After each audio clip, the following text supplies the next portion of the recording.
دشبا هجراني ده من دخست تشتكي جترى ببيجن تشتكي بقاسي إيشازا قروسان مزين بقاسي بجنا آزادي خوشك بقاسي دل دايكا من گرم بقاسي خوينا شهيدان بيروز بقاسي بارانا سينوران خمدين من دخست جترى ببيجن جتا حزدكم ولاتو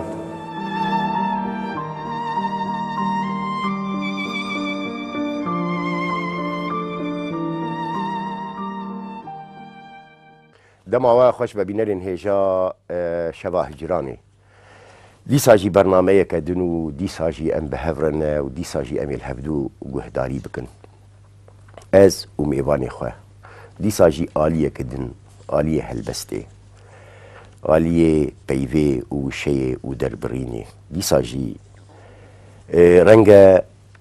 مستک ایش یان آزار یان جان رنگ مستک دیتر جه بیری کرن و بیر کرنی به هر حال میوانی من هلبستوانی می گین شاعری ما صباح نوری بخیر هاتی سرسرا سرچاوا بلی صباح هر دزانم ماندو بویزی سته ولا كركوك طائرة هل لكركوك دمينيان؟ نه لدوس خرماتو دانشم بلام بهوي كوي تلبي كل يوم هات شوك مروجانا ريقاتش چند ساعته؟ دوز بو كركوك ساعته بلام كركوك بو سليمانيش ساعات ونيفك واحد ساعات ونيفك بله بهر حال سرسرا سرچاوا بركي خوش بو سلام بلي صباح يعني جبوي ببيجن مروب بكار بالدقال شاعرك يجينش قصابك دزانم هم دنجي تجي خوشه وهم از باورم امير شعراشي جوه بقرنو جوه داري بكنو كا يكن بينجاو ام مصابكن ام للشعرك جوه بقرن وبشتر ميدست بيه بكن باو ساعات مصفر شيء بله فلمو ام تي چه بخوين استبومه شعركم هي بسر بيوفاي دارا من استمتر طاو كواز لشعر نوسين بينم بيشوي ام نعمل كي دركم بلام هاوريكي زور خوش ويستم داوي ليم كرت كوا وتي تكات ليكم كشعركم باب نوسي استام شعريشم بسر اوانوسيا او تاني ناوي چي شعر بيوفا بوي بيوفا بوي بله فرمو هێندەی چاوم خۆشم ویستی بۆت ئەگریەم و کوساوە کەچی تۆ بەجێت هێشتم و ڕۆیشتی بەبێ ماڵاوە بڕوات نەکرد بەم عەشقەمە هەتا جارێک بەجێت هێشتم ئەی بێوەفا باش بزانە ئازاری دنیات پێچێشتم بڕوام نەکرد بە جەمبێڵی بم دێتە دەستی قەدەر شەوگارم ڕۆناک نابێت و ئەی چاو جوانەکەی من دولبەر چیت پێ بڵێم دوای ڕۆیشتن گیانی هیچم لەدەست نایە خەمەکانی دڵم زۆرە و بە ئاسانی لە بن نایە هێشتا من وەکو جارانم فرمێسکت بۆ ئەبارێنم من لە خەمانە قۆمبۆم نازانم چۆن بتناسێنم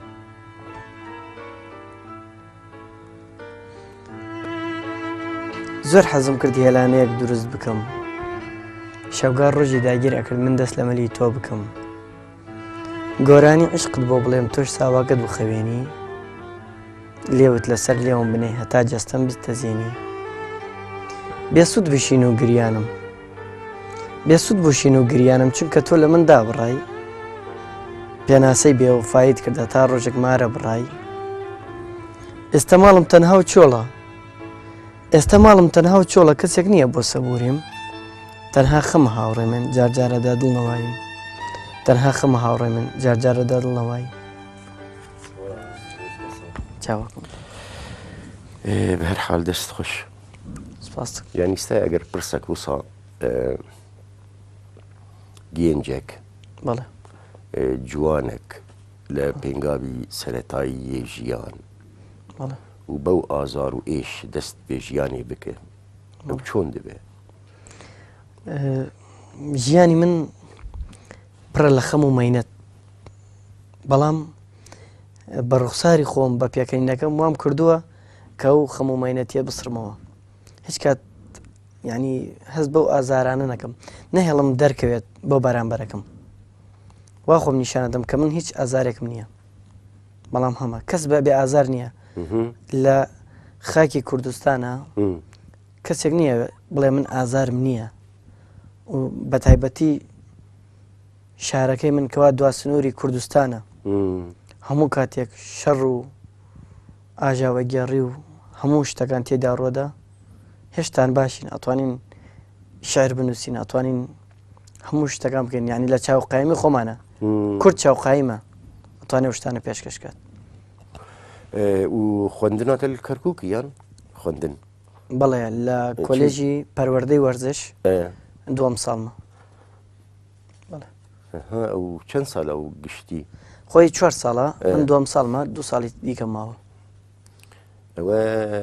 ینی تێ بۆ خۆ هەلبژارد؟ وەڵڵاهی خۆم ڕاستێکی حەزم لە کاری ڕاگەیاندن بوو. ئەوە هەموو ئاواتێکی منە کە لە ڕاگەیاندن کار بکەم، ئەوە ئیشەڵا ئەگەمە ئاواتەکانی خۆم. بەڵام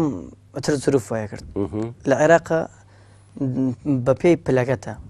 ئەو پلەیکەی هێنی کولیەکت بۆ دەست نیشانەکرێ، بۆیە منیش ئەو کولیەم بۆ دەست نیشان کرا. و سەبا شعر لە کو دەست پێ دەکەین؟ وەڵڵاهی شعر ئەتوانم بڵێم 3 بۆ 4 ساڵە بێت، بەڵام ئەوەی کە زۆر زۆر ئەم 2 ساڵەی کۆتاییە، بە تایبەتی 2014 و 2015 زۆر شتم نووسیە. تەسیر لە کو کەس لە ئەمبێژن بنەماڵێ کەس هەیە شاعر یان؟ وەڵڵاهی شاعر نیمانە نەمبینیوە، ڕەنگە هەمان بێت با بڵێن، بەڵام گۆرانی بێژمان هەیە، هەیمانە. تا ڕادێک خزمەکانمان زۆر دەنگیان خۆش. دەنگی تێژی باوەرم وی خۆش بنە؟ بەڵای ترخوا هەزانێت ناتوانم من ئەو بڕیارە بدەم، ئەبێ خەڵکی بڕیار بدە جەماوەرەکە. بێتر حەزت لە ئەمبێژن کیژان گۆرانیان بێتر گۆرانی؟ یعنی ئەوەی تو لە گوهلوان دەگرێ و زۆر گوێ بگرم نۆری باریکەی، عەلی مەردان و حەمە جەزا، ئەوەی مامۆستا حوسێن عەلی، تر ئەمانەی کە هونەرمەندە کۆنەکان. ڕێزمێ بۆ هونەرمەندە تازەکان، هەمویانش دەنگیان باشە، هەمویان هونەرمەندن، بەڵام بە تایبەت گۆرانی بێژە کۆنەکان. مامۆستا سلاح داودەش ئەم تشتێکی بێ گۆرانی یەک تشتێک وساڵ خۆش بیان بێن شعر و گۆرانی و ڕوخسارێکی جوان و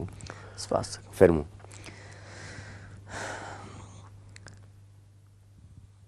بە گۆرانێک بێت بەرم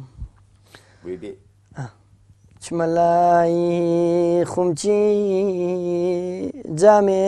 خومسەنم، چمە لای خومچی جامێ خومسەنم، سەرتا پای باڵەمایی لە غومەڵ ژەنم، ئەرەگیانە خومچی وتی پێم یان دایەت مەردن یان باوەت مەردن، وتم نەوەڵا نەدایە مەردن نە باوە مەردن،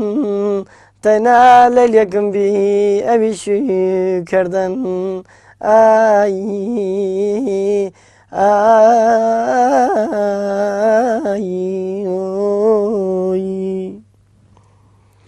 سپاس دەکەم، زۆر سپاس. یەکەم شعر بەڵێ لەبیرت سەرئەنجامە چ بوو بۆ دەنووسی؟ لەبیرت جارە پێشینە بێژن ئەوە پێنووسێ و بنووسێ و ئێش بوو، خۆشی بوو، خۆشەویستی بوو، چ بوو؟ وڵاهی دیارە خۆشەویستی نیشتیمان لەگەڵ خۆشەویستی دایکا تێکەڵە. زۆر کوردم ئەبینی بە لانەوازی، زۆر کورد بە چەوساوە ئەزانم، بۆیە یەکەم شعر دەستم پێ کرد بەسەر خۆشەویستی نیشتیمانە بوو. ئاهی دووریت ئەی نیشتیمان لەبیرت؟ بەڵێ نووسیمە لێرەیە ئەها کافرم فرم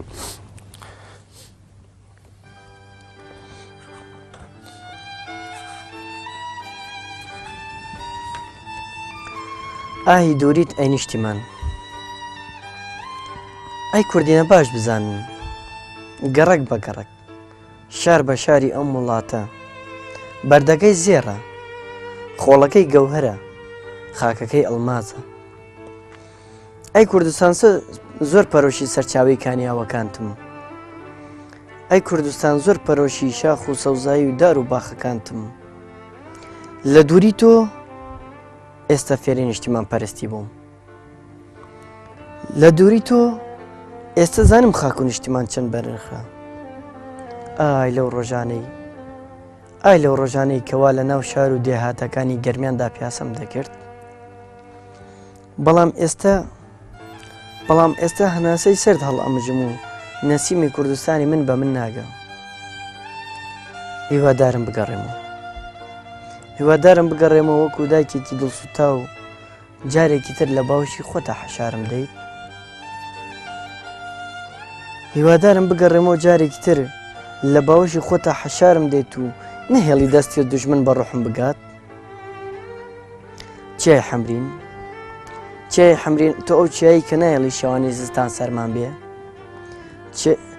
هەنجیرە سەریرەکەمە و خۆڵەکەی ناو داوێش جێگاکەمە هەموو شێوێ باسی دڵی خۆم ئەکەم بۆ سەرینەکەم و بەتانیەکەم و جێگاکەم بەڵام ئێستا باسی دڵم بۆ کێ بکەم نەسیمی بەربەیانی کوردستانم زۆر جیاوازترە لە نەسیمی بەربەیانی وڵاتانی تر نەسیمی بەربەیانی کوردستان پڕە لە دەنگی کەمان و ناوی و مۆزیقا کەچی نەسیمی ئەم وڵاتە ئەوروپیانە گەلێک خوشکە و گەلێک کپە و گەلێک زۆر پەرۆشی دەنگی لایلایەکەی حەمەجەزا و مەقامەکەی عەلی مەردان و ئامۆزاگیانەکەی سلاح داودەم ئاواتەخوازم جارێکی تر گوێم بێ لە شعرەکانی شێرکۆبیەکەس و فەرەد سەنگاوی و عەبدوڵڵا پەشێ و لە ئاهی دووری کوردستانم هەموو شتێکم لا گۆڕاوە نە تامی شتەکان نەزانم نەبووەکانیان چونکە خۆشی لێرەونە زۆر تامەزرۆی ئەوە ئەەکەم شەوێک لە خەو هەڵسم و بچمە سەر ئاوەسپێ هەوایەکی پاک و بێگەر دەڵمژم کەچی زۆر دوورم لە خۆنەوە زۆر تامەزرۆی ئەوە ئەکەم ببینم ئاگری نەورۆز لەسەر چیاکانی کورسان هەڵکراوە و ئاڵای نەبەرزی کورسان لەسەر چیای حەمرین هەڵکراوە زۆر چاوەکەم سپاس دەکەم سەباح لەولا ئەم بێژن لە ئالیێوە بێژن تۆز خورماتە و دەردۆر و لە زانکۆ و کەرکوو بگشتی ئەم بێژن گەنجێن تەمەنێن وە و دانوستاندنا بشعر لە چه ئاستە بیر و بۆ چوونێنتەیەن گۆرتێکلی و دانوستاندن و خەڵکێک زۆرە ئەگەر لە دۆز خورمات و ئەگەر لە کەرکوو ئەگەر لە هەموو شوێنەکان ئەتوانم بڵم بە تایبەتی منتەقەی ئێمە خەڵکی گەرمیان بەعام دەنگێکی خۆشیان هەیە شاعرێکی زۆر بەناوبانگمان هەیە بەڵام ونین ئێمە خەڵکی ئەو شارە ون لەبەرەوەی ڕاگەاندنەکان ئەوەی گوێ بە سلێمانی و هەولێر و دوهۆکەدەن بە پارێزگەکانی خۆیان نەدەن گوێ بە ناوچەدا بڕێنراوەکان نادەن بە تایبەتی دووس ئەوە ڕخنەی منە بۆ هەموو کەناڵەکان لێرەوەی گەنمە هەموو کەناڵەکانی تریکەوە زۆر کەم تەرخە من بەرامبەر ئەو ناوچانەی ئێمە چەندین هونەرمەند و شاعری بەتوانەمانەیە لە شارەکەی بەڵام کەس تا ئێستاکە تەنانەت بانگی نەکراوە بۆ تەلەڤیزۆنێکیش هون دناف خود يعني مناقشة تكن و بو كتير مثلا بيجن هالبستين خو شاعرين خود خوينن يعني جي درباريا بيجن شعر قصة كرن وأدب قصة كرن وأدبيات تشتكي وصهيا بيجن هيا زور هيا استمن برادر مزورة ولم يقدر رجعش تشان برادري كتير من ناسي خلقي دوس سرقم هنرمند بناوي هنرمند يعني دنجيكي خوش شعريلكي خوش ئاوازێکی خۆشیان هەڵبژاردەوە بۆ ئەو گۆرانیانە هەنی هەیە شاعرمان هەیە چەندها شاعرمان لەم کێشانەی دوادایە چووە هەندەران کەوا لە عێراق نەما لە کوردستان نەما ئەوە زۆر کاریگەری کرد لەسەر هونەری شارەکەمان هونەرمەندمان هەبوو چەندین نامیلکەی هەبوو چەند هونەرمەندێک شاعیرێکمان کە کۆچیان کرد ڕۆیشتن بەرەو هەندەران ئەو دۆز گەورەیە وا گەورەیە وا بزانم یان سێم قەزایە یان دووەم قەزایە لە سەر کوردستان بۆ گەورەی بەڵێ و تێکەڵاوە ئەو ژیوە کەرکووک یان تێکەڵاوە کورد و عارەب و تورکمان و ئەو تێکلیاوە لەگەڵ عەرەبی چاوای لور یعنی ئاگێ ئەدەبی هەم ببێ واللهی ئەوەنە تێکەڵاویمان نییە لەگەڵ میلەتانی ترە نەختێکەگە لەگەڵ تورکمانەکانە بەڵام عەرەب خۆ دەزانین بەهۆی ئەم وەزعی کە ئێستا تیایدان هیچ شتێکوان نیە لە نێوانمانە داعنی لە دوای ئەتوانم بڵێم پرۆسی ئازادیوە عەرەب تۆزێک زەعیفە لەو مەنتەقانە ڕەنگە هونەر ئەوەنە تیانە ئین نەبێت هم عەرەبی زانن بەڵێ زانین عەرەبی تورکمانی و کوردی ماجیژی هون زانن بەڵێ هەمووی نا بەڵام تر خەڵکێکی ئەزانێت بەڵێ و لور کۆڤار ڕۆژنامە تشتێکی وسا هەیە بێژن مرۆ بکارە بە مەسەن شارێکی بخوێنێ چیرۆکەکی بخوێنێ وڵا گۆڤارەکان ئەوانەی لە کوردستانەوە دێت هەمانە ڕۆژنامەش هەبوو گۆڤارە بوو بەڵام ئێستاکە بەهۆی ئەو وەزع مادی کە کوردستانی گردێتەوە و بەهۆی ئەم وەزعی کەوە ئێستا خوورماتوی تێدایە هەندێک شتەیە نەماوە ڕاگەیاندنمان هەبوو گۆڤارمان هەبوو ڕۆژنامەمان هەبوو بەڵام خۆ دەزانین ڕۆژ بە ڕۆژ وەزعی کوردستان تابێک ئەبێت ئۆقرە بگرین تاوەی کە خاز بێت هەر سەباحتە لە ڕاگەیاندنێکی ئیش کرد باوەرم بەڵێ لە ڕاگەاندنیش کارم کردووە لە تەلەڤیزیۆن بوو یان رادیۆ بوو تەلەڤیزۆن لە کەناڵی ناوخۆی خوورمات و بەرنامە پێشکەشکاری بەرنامە بوو نابێ هەبوو نابێ تەلەڤیزیۆنی تەلەڤیزۆنی ناوخۆی خوورماتوار نابێ وسا بوو ئان ینی ناوخۆی خوورماتوار بەس ناوخۆی خوورماتوێکێش و بەرناماتە چ بوو بەرنامەی مەیدانی بوو ئەوەی من بەرنامەکەم لەسەر کێشە و گرفتەکانی شاری خوورماتوو بوو یعنی چاوە مەیدانیم بڵێن هەر هەفتە لەسەر بابەتێک بوو بۆ نمونە ئەم هەفتەیە لەسەر کەمی پرۆژەکان هەفتەی داهاتوو لەسەر با بڵێن ژینگە هەر هەفتەیەوە لەسەر شتێک بوو ئەوە بەرنامەمان و چەند بەرنامە تقریبەن وسا وەڵا زۆر گەیشت تقریب 6-7 بەرنامەمان لەسەرەوە کرد بەرنامەیەکی پرسیار وڵامم هەبوو جیگالەوەی لە مانگی ڕەمەزان ئەوم پێشکەش کرد و بەرنامەیەکی تریشمان کرد دەنگ بەکێ دەدەیت ئەوە چەند ڕۆژێکی خایەند بەڵام ئەوانی تر بە مانگی خایەن ستا و تەلەڤیزیۆن هەیە یانا وەڵڵاهی تەلەڤیزۆنەکە وەکو کارمەندەکان ماینە بەڵام ئەوەی کە ئێستا نەماوە تەلەڤیزۆنەکەویش بیناکەی بەهۆی تەقینەوەیەکەوە ڕووخا ئێستا بەتەمان دووبارە بیناکە دووبارەکەنەوە بەڵێ بەلێ بەلێ یعنی ستا ئەژی مام دوو دل کا گۆرانی یان شعر لێ ئەمێ دەرباری نامیلکە نەملکە قسە بکەن ئەو کیژە ساڵی چاپ بوو 2015 ئەم ساڵە بەڵێ زۆر دەستخۆشی لە هەردوو بەڕێز کاک شەلال عەبدولقەیم قایمی قەزای خوورماتوو و کاک شوان داودی ئەندام پەرلەمانی عێراقدا کەمکەوە هاوکارم من بۆ چاپکردنی ئەم نامیلکەیە بەڕاستی وەکو گەنج زۆر قورساگەر من ئەو نامیلکەیە چاپ بکەم ڕەنگە تەکلیفێکی مادی زۆر بکات بەڵام بە خۆشحاڵیوە کەوان ئەم نامیلکەیانە بۆم چاپ کرد دەستخۆشیان لێکم نەترسیا کاتی یعنی تە بریارە چاپێدا ترس نەبوو لایتە وەڵا من خۆم ئاواتێکم هەبوو کەوە ڕۆژێک کتێبێکم هەبێ و وشەی خۆمی لەسەر بێت ئەتر بۆچی بترسم زۆر پێخۆش حاڵمیش بەس ینی کێ تە بخوا بریاردات چاپ بکە یا هێنەکان تە لێ گەرم کرد وەڵا خۆم بڕیارمدا و چەند کەسانێک چەند هاوڕەیەک وەکو کاک زەواڵ حەمید لێپرسایی تەلەڤیزۆنی ناوخۆی خوورماتوو سوپاس یەکەم کاک نەبەس جەبار ئەویش هاوڕێکی زۆر خۆشەویستمە و هەم شاعیریشە زۆر سوپاسیوان ناکەم کەوا زۆر هاوکارم من لەگەڵ کاک هاوکار دەلۆی ئێستا لە هەندەرانە ئەوانە زۆر هاوکاری من بن زۆر زۆر سوپاسیان ناکەم یعنی کاری ئالیکاری بۆ معنەوی بوو یان مادی بوو؟ معنەوی بوو مەبەستا منجی معنەویە. معنەوی و مادیش ئەتوانم بەڵام هاوکاریمیان کرد زۆر هاوکاریمیان کردووە لە مادیە و لە معنەویان تایبەت معنەوەکە زۆر هاوکاریمیان کرد زۆر سوپاسیانەکەم. بەێ فەرم ناوی ئەوێ چییە؟ داستانی شنەبا. دەستانی شنەبا. شنەبا شنەبا نە شینەبا شنەبا شنە شنەبا. بەێ کاستەمێ تێکی بخوێنە. واللهی شعرێکم هەیە یادی جاران. یادی جاران. بەڵێ فەرموو. هەر بە یادی جاران ئەژیم چونکە گەلک شادومان بووم لەوێ بۆشاییەکم دانەوە یعنی ناو ئەو کەسی کە خۆت ئەتەوێ داینی لەسەری ئازیزەکەم بڕوا بکە من کەسێک خاوەن پەیمان بووم کە ڕۆیشتی بەجێت هێشتم بەبێ وشەی ماڵ ئاوایی ئەزانی دوای تۆ چەند دریام ئەی نازناوی شنەبایی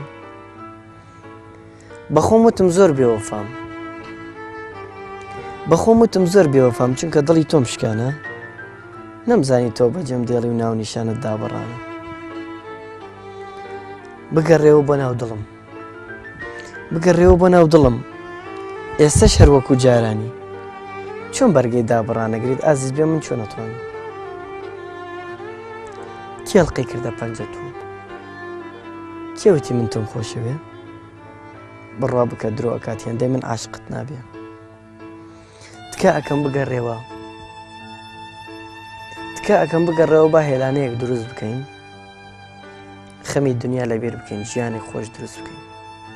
خەمی دنیا لەبیر بکەین ژیانی خۆش دروست بکەین. زۆر سپاس. پشتی دەرچوون و چاپکردنی تشتێک لەبەر دەستێتە هەیە شار بۆ چاپی دوای چاپکردنی ئەم نامیلکەیە شتی ترم هەیە بەڵێ بەڵام جارێک چاپی ناکەم بەڵێ دارێک چاپ ناکەم چکە شتەکان کەمە زۆر نین ئەمەوێ ئەم جارەکە شتێکم کرد لەمە بخۆتر و جوانتر لەمەش گەورەتر. باشێ ئەم بێژن شعرە هەری دوایی تەنیوی ساندیە کینگا بوو بەری چەند مانگ بوو چەند ڕۆژ بوو چەند سعات بوو شعرێکم نووسیوە هەری دوایی ئاخر شعرم ئاخر کە ماوەیەک پێش ئێستا نووسیم بزەبت نازانم چی ڕۆژێک نووسیم لێ ئەم مانگ بوو یان مانگی پێش بوو دڵم لاتە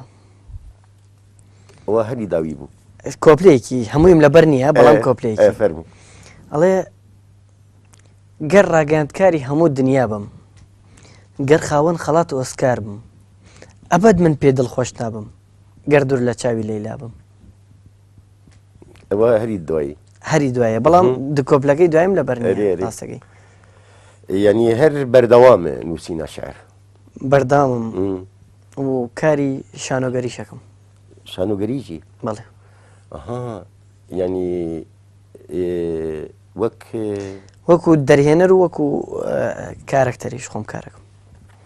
ینی دوایی جار لە کۆ مەسەن شانۆگەری پێشکەشکردیان دوایین جارم بۆ نیە من کاری شانۆگەری ڕۆژی هەفتەی مانگ واتە ڕۆژی ئەم پێنجشەمەیە ڕۆژی ئاڵای کوردستانە لە کەرکک بەرنمەیەکمان هەیە یعنی ئاهەنگێکی بچکۆلانە بە ناوی کۆلێژی پەروەردەی وەرزشەوە لەوێ شانۆگەریەک پێشکەشەکەین بە ناوی پێشمەرگی بە ئاوات نەگەیشت و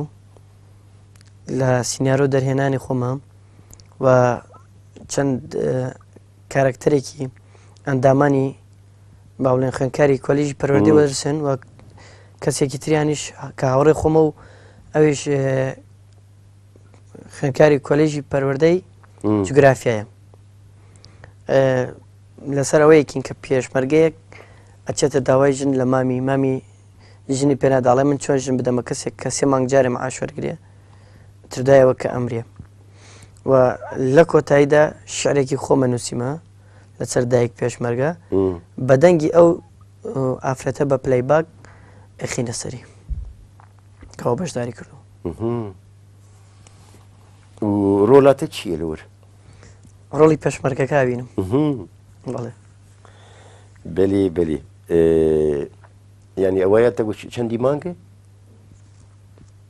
والله حفدەی مانگتە بوو؟ بەڵێ حەفدەی مانگ. ئاها ئەم مانگە مانگ یعنی واتە ڕۆژی پێنجشەممە. پێنجشەممە. بەڵێ بە هەر حاڵ بەڵێ کا دەنگ خۆشە. دەنگم دێوەڵە خۆش. ببەر باقمیان بخۆ. بخۆ.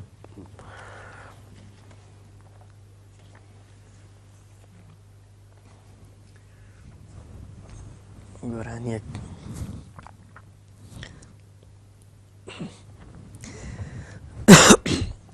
چۆن عاشقی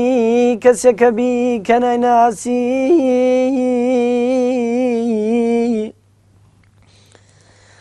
چۆن عاشقی کەسێکە بیکە نەناسی چەند سنج بە ڕوخساری نامۆی منە هەڵەواسی لە دوورەوە کورەی هەستت شعلەیەکی بەتینەدا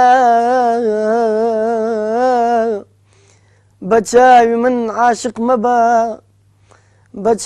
من عاشق مەبە کەم لە دەرگای ئەوین بدا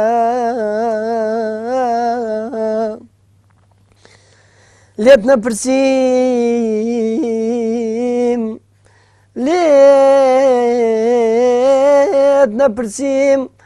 ئازیزەکەم بۆچی لە عشقم شەرمەزاری خۆشەویستی تاوانیەکە تەنها خۆت تاوانباری ئاخەیەمان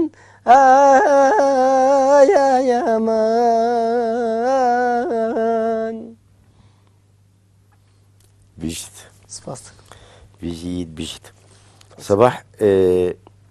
کاتێ نووسینێ بۆ دە مرۆڤ چاوا دەکار دەست نیشان بکە یعنی چۆن بۆ شعرها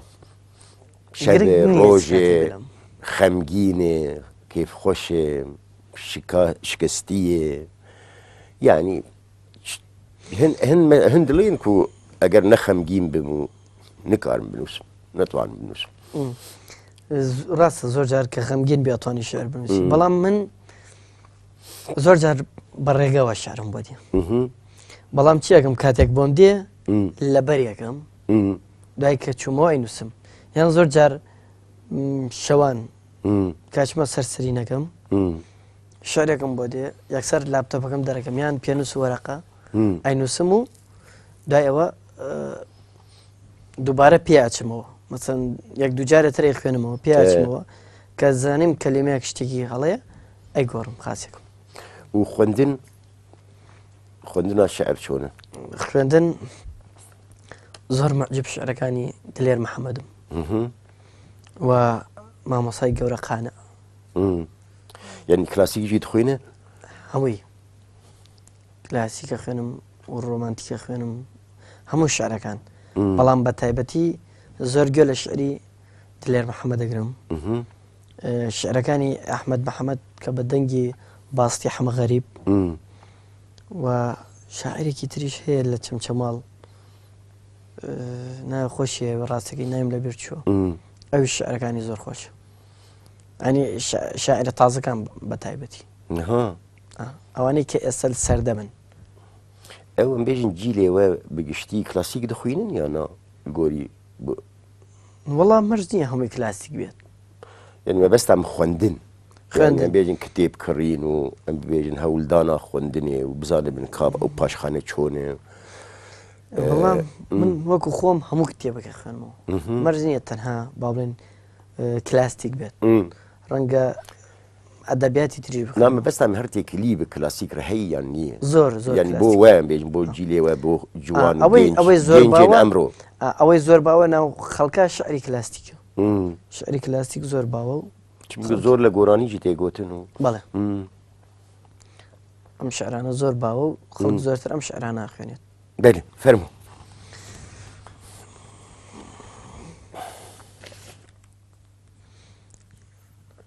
ئەم شعرم بەسەر کەسێکی زۆر عزیزمە واتە خۆشەویستەکەم ئەم شعرم بۆی پێشکەشێکم لێرەوە بە ئەو بە هەموو هاوڕێیان چۆن پێت بگەم چۆن پێت بگەم کە تۆی هێندە لە من دووری چۆن پێت بگەم کە تۆ ڕێیت بەجێت هێشتم چ عاشقە لە وڵاتە بەیەکگەین چ عاشقە شەو لە بەخڵ یار ئەنون و ماچەکەن چ عاشقە شەو تا بەیان دەست لە گردن لێو لەسەر لێو چ عاشقە گەیشتنە ئاوات تەنها من و تۆ نەبێت تەنها من و تۆ نەبێت هەناسە هەر نەبوو لە دایک چۆن پێت بگەم چۆن پێت بگەم کە هێندە ڕێگرمان زۆرە چۆن پێت بگەم کەوە تەنها جارێک ناتوانم بڵێم خۆشمەوی چۆن پێت بگەم کەوا ناتوانم تەنها جارێک ماچت بکەم گشت عاشقێک حەزی لە ماچی دڵدارە گشت عاشقێک حەزی لە باوشی یارە تەنها من و تۆ نەبێت دوور لە تۆم و ئەوش حەزەکانمان نادیارە چۆن پێت بگەم چۆن پێت بگەم کە تەنانەت باوکشم ناهێڵێت بۆ یەک بین چۆن پێت بگەم کە دایکت حەز ناکات بۆ یەک بین چۆن پێت بگەم دووریت سوتانی هەموو عاشقێک بربەستەکانیان ئاسانە هەموو عاشقێک باوکی دڵی نەرمە هەموو دایکێک حەزەکە کچەکەی بەدڵی خۆی شوکات بەڵام تەنها من و تۆ نەبێت خواگیان بۆ یەکڕێکمان ناخات زۆر سپاس سپاس بۆ تێژی سەباح گەلێکی گەلێکی گەلێکی سپاس سپاس لێ ئەو دیسازی ڤەگەرم مەسەلا جیلێوە و نفشێوە و ئەو نیێ گەنج و پشتی دەرچوونە دیواناتە پشتی دەرچوونی بەرتەکی چۆن بوو مەسەن بێژن دەردۆر بێ یانجی ئەگەر نووسین دەربار یانجی ڕەخنە یانجی تشتێکی وسا هەبوو یان وڵا ڕەخنە لە هەموو کەسێک من قبوڵێکم تەنانەت ڕەخنەیەکم لێ گیرە کەوا ئەم نامیلکەیە دانرا برادێک خۆی بە شاعری زانێ سیتکی جغارەکەی خستە سەری من زۆر بەدڵ گەورەیە وەرێگرم تێمەکە کتێبە بۆ سوتان باشە بەڵام نەکەوتم من و بەلاوکردن چاوا بوو پشتی دەرچوو بەلاکردن بەڵێ یعنی هات بەلاوکردن لە هەر خۆم ئەوانەی کە دۆست و نزیکی ناسیاری خۆم بوون بەڵامەوە کردەوە بەڵام بە خۆشحاڵیەوە کەوە خوێندکاران نیزانکۆی کەرکووک چەند کەسانێک لە ئەستۆی خۆیان دووبارە باڵێن چاپیان کردەوە بەڵام بەم شێوەیەنە بە شێوەیەکی سادەتر ینی بەرگۆوانەی بەو شێوەنە هەر بە شێوەیەکی سادەی چاپیان کرد و وتیان ئەمە پێویستمان پێێتی من 500 دانەیە تیراژەکەی بەڵام ئەتوانم بڵێم 600 کەس زیاتر خوێنایەتەوە ئەو کۆری شەعر و دەر و تشتی و ساچێ دەبێن کەرکووک تۆز خورمات و لە ساڵی 2010 بەشداری فیستیڤالێکم کرد ئەو کاتە خوێنکاری با بڵێن قوتابخانە بووم پلەی دۆم هێنا سەر 4 محافەزەیە بەغدا و کەرکووک و مووسڵ و دیالە بە کوردی بە کوردی لەسەر با بڵێن خۆشەویستی وڵات دۆمم هێنا فستیڤال لەکوو بوو لە کەرکووک بوو کەرکووک بەڵێ و لە هەموو هەر گەنج بوون یان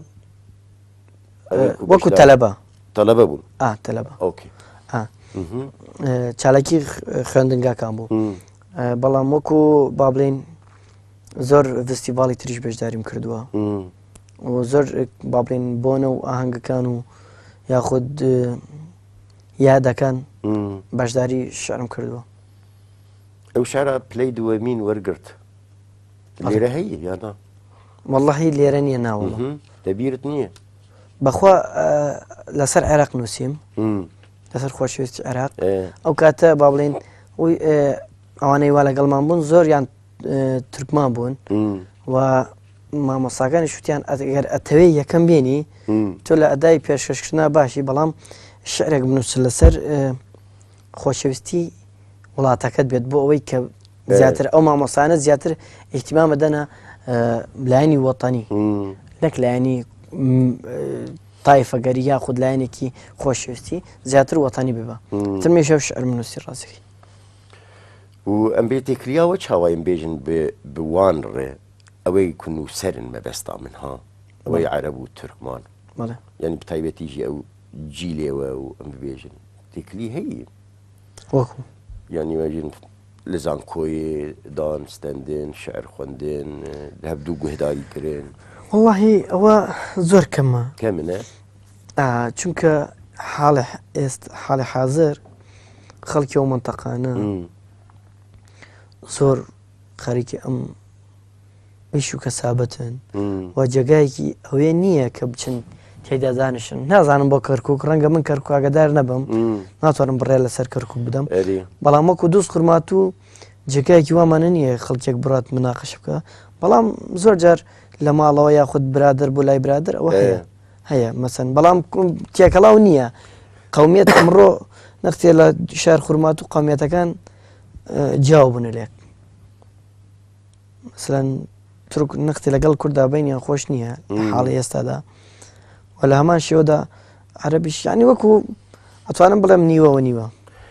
لێ مەسەن هون دەزانن و ئەو کابرا مەسەن شاعرێکی تورکمانە شکی وساهەیە یان شاعرێکی عەرەبێ یان ئەوژی دەزانن شتێ وساهەیە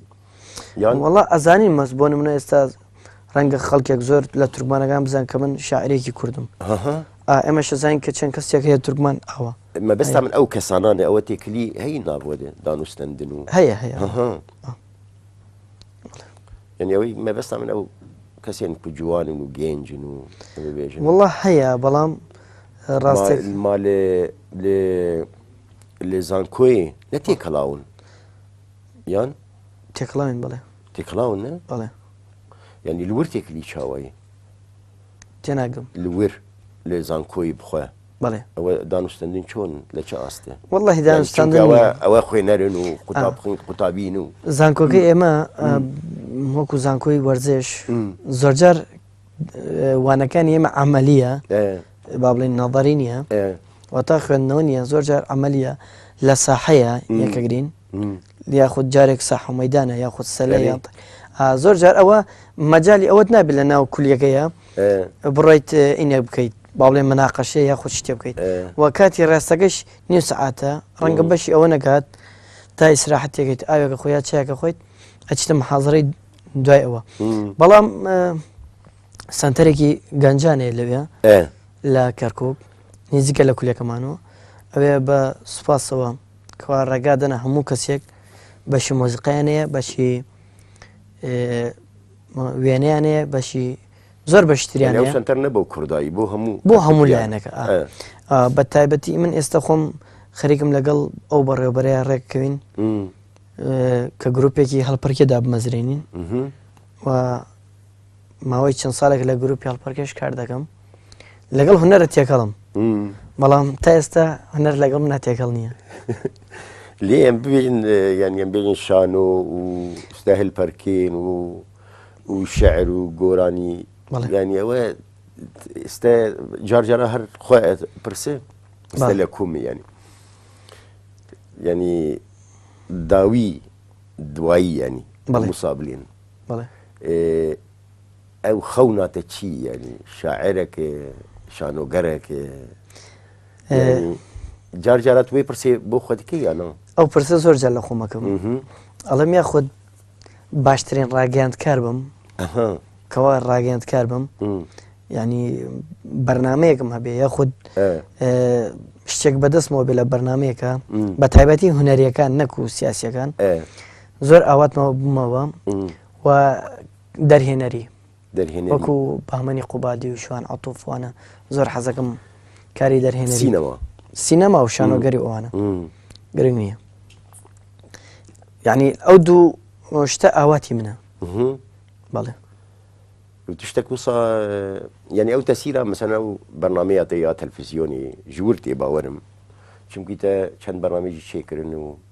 هەر حەزت لێ چێبوویە بێ مەسەلا سینەماژی بارێکی گرانە زانین چۆنە ئەگەر سینەما دەستێک لە پشتت نەبێت ناتوانانی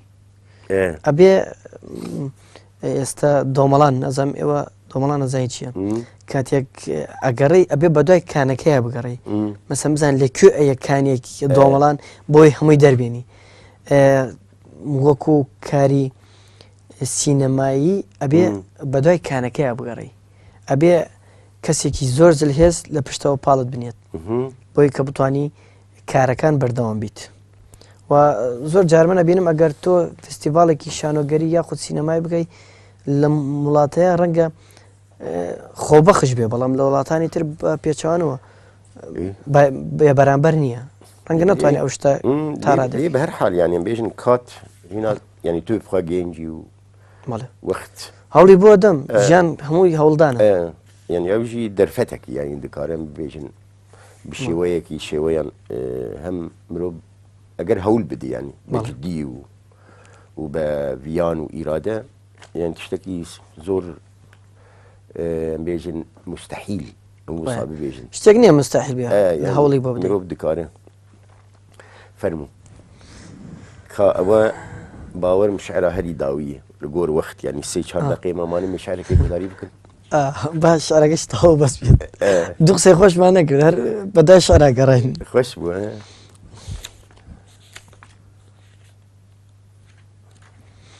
لە دوای کۆچت لە دوای کۆچت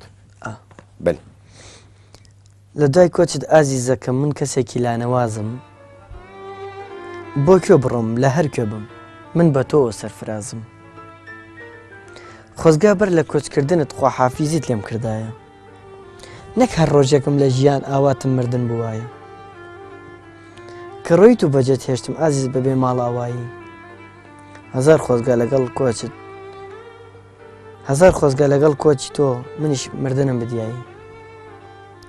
چەند ناخۆشە ئەم ژیانە بەبێت تۆ شەو هەتا بەیان هەموو ساتێکم مردنە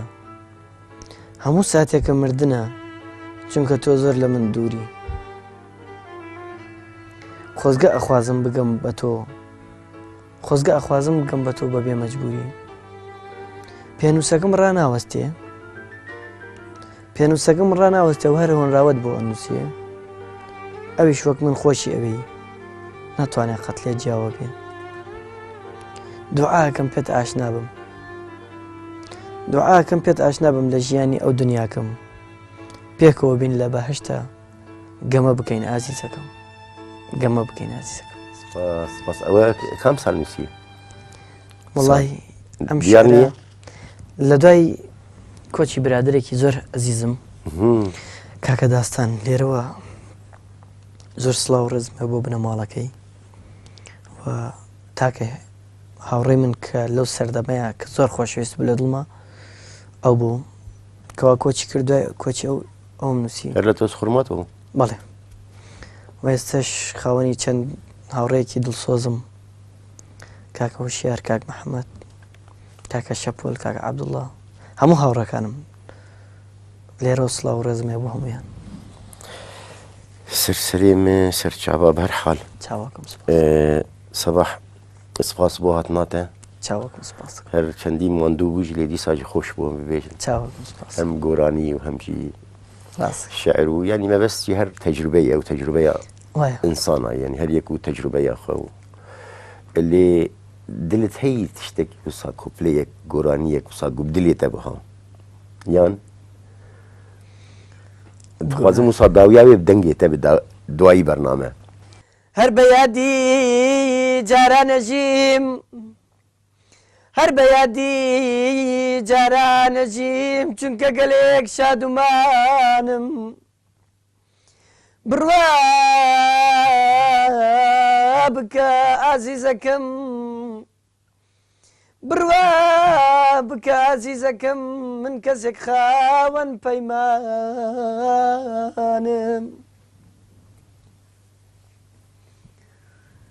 کە ڕۆیشتی بەجێت هێشتم کە ڕۆیشتی بەجێت هێشتم بە بێوشەی ماڵاوایی ئەزانی دوای تۆ چەند گریام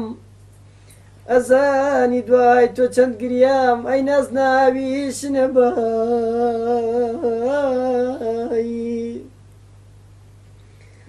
بەخۆم وتم زۆر بێوەفام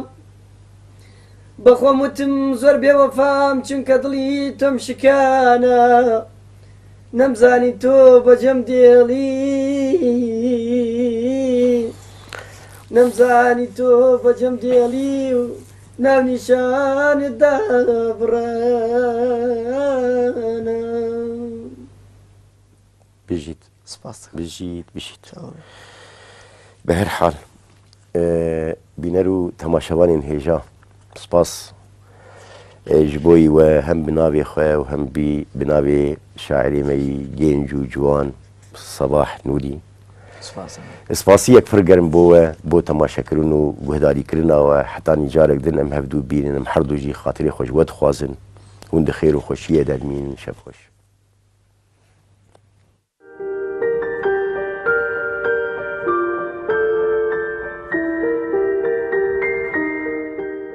Di şeva hicranê de